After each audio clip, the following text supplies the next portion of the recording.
CM योगी एक बार नहीं कई बार संदेश दे चुके हैं कि भ्रष्टाचार को किसी भी सूरत में बर्दाश्त नहीं किया जाएगा। अगर भ्रष्टाचार हुआ, लापरवाही हुई तो कार्रवाई होगी और हो भी रही है।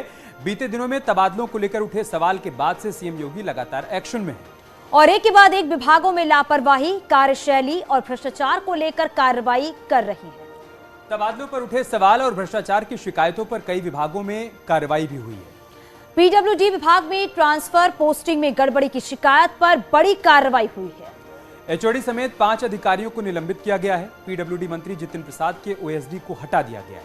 ओएसडी ए के पांडे पर कार्रवाई की गई है। HOD Manoj Gupta, administrative office Pankaj Dikshit को भी निलंबित कर दिया गया है। इसके अलावा प्रधान सहायक संजय चौरसिया, ईएनसी राकेश सक्सेना भी सस्पेंड कर दिए गए।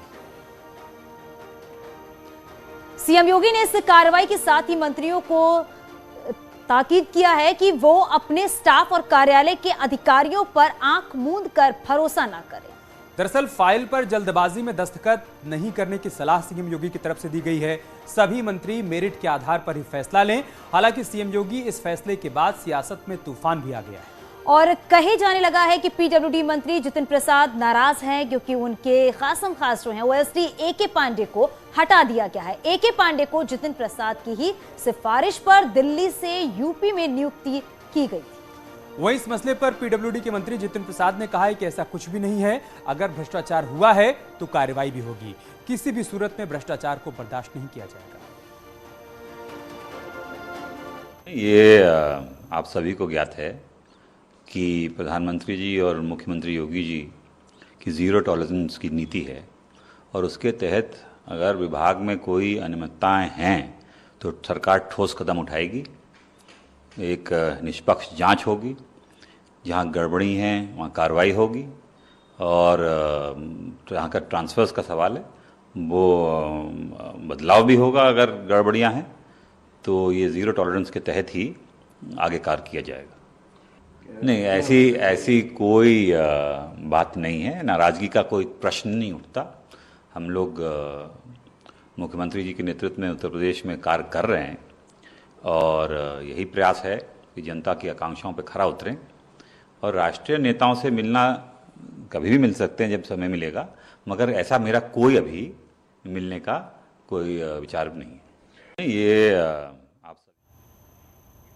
इन सब के बीच पीडब्ल्यूडी मंत्री जितिन प्रसाद दिल्ली में मौजूद हैं। ये माना जा रहा है कि जितिन प्रसाद पार्टी नेतृत्व से मुलाकात कर सकते हैं। हालांकि अभी इस बारे में कोई पुष्टि नहीं हुई है। जितिन प्रसाद की अब तक किसी से मुलाकात नहीं हुई है। उधर राज्य मंत्री दिनेश खटीक के बारे में खबर भी है। खबर यह है कि वो मुख्यमंत्री योगी आदित्यनाथ से मुलाकात कर सकते हैं। मुलाकात लखनऊ में हो सकती है। तो दो बड़ी खबरें, एक तो एक कि जितिन प्रसाद दिल्ली में हैं, लेकिन अभी तक पार्टी आलाकमान से उनकी मुलाकात हुई नहीं है। किसी भी बड़े नेता से मुलाकात की कोई जानकारी सामने नहीं आई है। और दूसरी तरफ दिनेश खटीक, जिनके इस्तीफे का पत्र वायरल हो रहा था सोशल मीडिया पर, उनके बारे में जानकारी मिल रही है कि वो लखनऊ में मुख्यमंत्री योगी आदित्यनाथ से मुलाकात कर सकते हैं। आज दोपहर मेरठ स्थित अपने आवास से जब वो निकले तो खबर थी कि गाजियाबाद जाएंगे, लेकिन अब ये जानकारी मिल रही है कि लखनऊ में सीएम योगी से उनकी मुलाकात हो सकती है। और हमारे साथ हमारे सहयोगी संदीप हमारे साथ जुड़ गए हैं। संदीप, जिस तरीके से खबर सामने आई है, दो बड़ी खबर सामने आई है, इसको लेकर अभी क्या जानकारी मिल पा रही है? क्योंकि ये जितिन प्रसाद की अभी किसी से मुलाकात नहीं हो पाई है। वही दिनेश खटीक ने जिस तरीके से इस्तीफा दिया, वो लेटर जो है, वो पत्र जो है, वो सोशल मीडिया पर वायरल भी हो रहा है।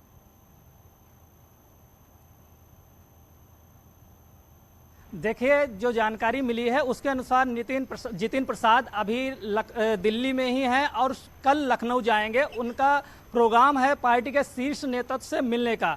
इसमें खास बात यह है कि वो जो विभाग में घटना घटित हुई है तबादलों के बाद, अधिकारियों को हटाया गया, उसमें उनका ओएसडी भी हटाया गया है, तो वो पूरा पार्टी शीर्ष नेतृत्व को बताएंगे कि इस तबादलों में किन की भूमिका थी, किन अफसरों की भूमिका थी और किस पे कार्रवाई, साथ ही उनका इसमें क्या रोल रहा, इसको भी स्पष्ट करेंगे। लेकिन कुल मिला के बात ये समझ में आई है, जब से यूपी में जो तबादला नीति जारी हुई है उसके बाद जो तबादलों का सिलसिला शुरू हुआ है, उसके बाद नया राजनीतिक बखेड़ा खड़ा हुआ है। ये राजनीतिक बखेड़ा यूपी से चलकर अब दिल्ली तक पहुंच गया है। जितिन प्रसाद यहाँ पे 2 दिन से डेरा डाले हुए हैं, वो पार्टी के शीर्ष नेताओं से मिलना चाहते हैं। उनका कट टू कट 2 बातें बताइए संदीप। एक तो ये कि क्या किसी से मुलाकात उनकी हो सकती है, ऐसी कोई जानकारी, और दूसरी बात है कि मुलाकात नहीं होगी तो क्या आज वो वापसी कर सकते हैं लखनऊ के लिए?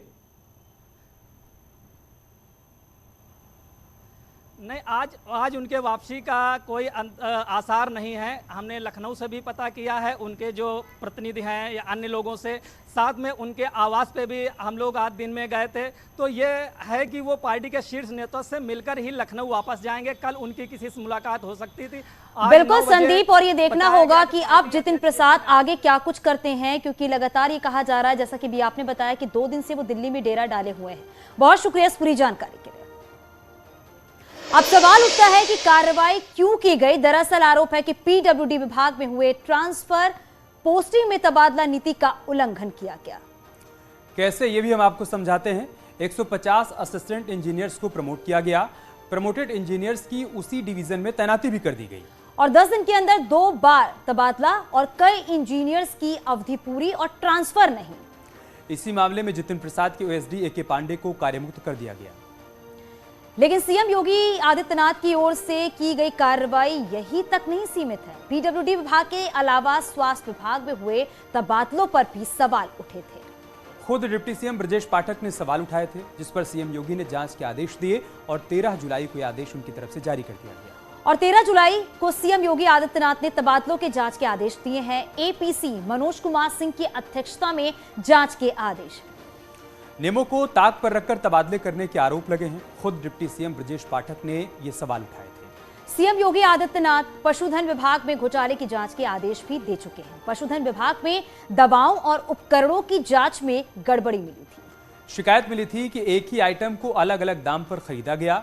विभाग ने 1 करोड़ 28 लाख रुपए में कोल्ड बॉक्स खरीदे, जबकि यही कोल्ड बॉक्स मध्य प्रदेश में 50,000 से कम की कीमत में खरीदे गए थे। माफ कीजिएगा, 1,28,000 रुपए में खरीदने के आरोप लगे थे, लेकिन जानकारी ये सामने आई कि यही कोल्ड बॉक्स मध्य प्रदेश में सिर्फ 50,000 रुपए से कम कीमत में खरीदे गए।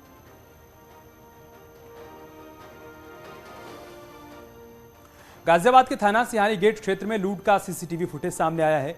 गहना खरीदने आए 2 लुटेरों ने पहले तो खरीदने का दिखावा किया और फिर मौका देखकर गहने लेकर भागने की कोशिश की। थाना सिहानी गेट क्षेत्र मालीवाड़ा प्यारेलाल पार्क के सामने लक्ष्मी ज्वेलर्स में इस वारदात को अंजाम दिया गया। हालांकि सीसीटीवी होने की वजह से लुटेरों की तस्वीरें कैमरे में कैद हो गई हैं। आप देख सकते हैं कि कैसे पहले बातचीत करते हैं और गहने देखते हैं, और फिर लड़की हमला कर देती है। पुरुष गहनों को लेकर भागने की कोशिश करता है। पुरुष तो भाग जाता है, लेकिन थोड़ी देर के लिए लड़की पकड़ में आ जाती है, लेकिन गुत्थम गुत्था कर लड़की भी भाग जाती है। पुलिस शिकायत पर सीसीटीवी के आधार पर पुलिस इस मामले की जांच में जुट गई है।